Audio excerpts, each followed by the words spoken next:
அர்த்தம் இருக்குது அப்படிங்கிறது தான் ஒரு 20 நிமிஷம் ஒரு 1/2 மணி நேரம் பேசுறோம். அதை நம்ம புரிஞ்சுக்கிட்ட அப்படின்னாலே கல் தடை நீங்கிடும். கல்லுக்கான தடை வந்து யாரு நீக்கிறது? கல்லை யாரு தடை போட்டாங்க, யாரு நீக்கணும் அப்படிங்கிற ஒரு விஷயத்த பேசுவோம். எங்களுடைய பார்வையில கல்லுக்கான தடையை வந்து நாம தான் நீக்கணும். நமக்கான தடையை வந்து நாம நீக்கிக்கலாம். இங்க வந்து நிறைய பேர் வந்திருக்காங்க, நிறைய ஊர்கள் இருந்து வந்திருக்காங்க. காரிமங்கல் மாவட்டத்துல ஒரு 50 பேரு, தீவண்டிப்பட்டி, மகிழஞ்சாவில் இருந்து சவரன் வந்திருக்காரு. இந்த உள்ளூர்களுக்கு கூடிய பணியர்கள் நிறைய பேருக்கு கல் தடை நீங்கிடுச்சு. அவங்களுக்கு கல் தடையே கிடையாது. அது எப்படி நீங்கிட்டு அப்படிங்கிற விவரத்தை தெரிஞ்சுட்டு போனீங்க அப்படின்னா, போய் நீங்க செயல்பட ஆரம்பிச்சீங்க அப்படின்னா உங்களுக்கு அந்த கல் தடை நீங்களே நீக்கிக்கலாம். ஏன் அப்படின்னா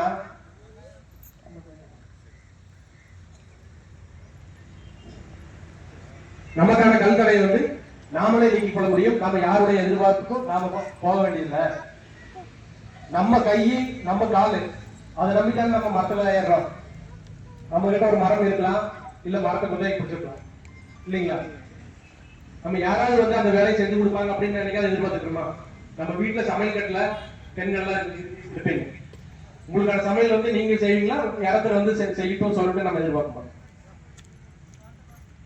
நமக்கான வேலையை நாம செஞ்சுக்குவோம். நமக்கு உடம்பு சரியில்லை, உடம்புல ஒரு பிரச்சனை இருக்குது, ஆஸ்பத்திரி போயிட்டோம். டாக்டர் என்னதான் படிச்சிருந்தாலும், என்னதான் பெரிய டாக்டரா இருந்தாலும் கூட நம்மளுக்கு என்ன பிரச்சனை அப்படிங்கிறத நாம சொன்னா அவங்களுக்கு தெரியுமா, இல்ல அது நம்ம சொல்ல கண்டுபிடிப்பாங்க.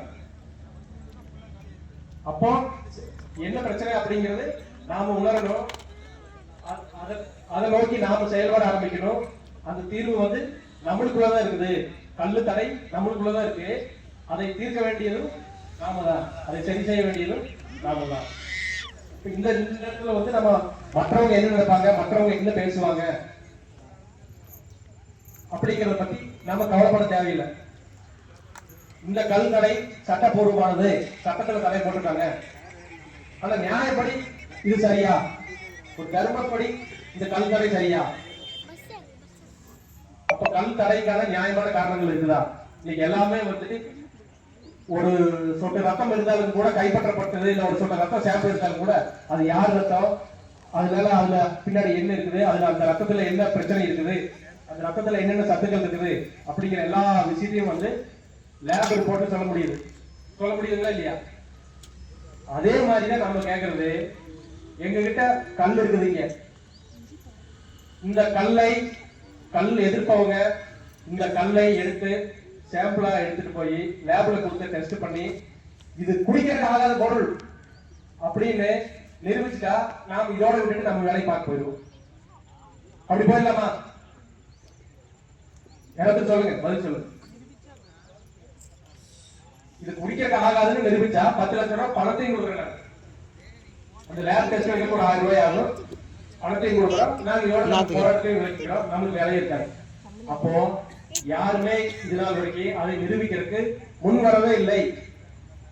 நல்லா எதிர்க்கிறாங்க நிறைய பேர், நம்மளை மிரட்டுறாங்க, முட்டி அவுட்டுறா அப்படிங்கிறாங்க.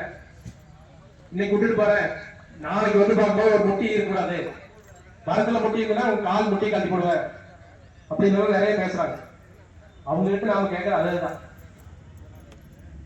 ஏன் வந்து நான் முட்டி இருக்கணும், ஏன் நான் கல் கட்டக்கூடாது அப்படிங்கிற கேள்வியை நம்ம திருப்பி கேட்கும் போது யாருமே பதில் கடல் தடை போட்டிருக்கு அப்படிங்கிறாங்க.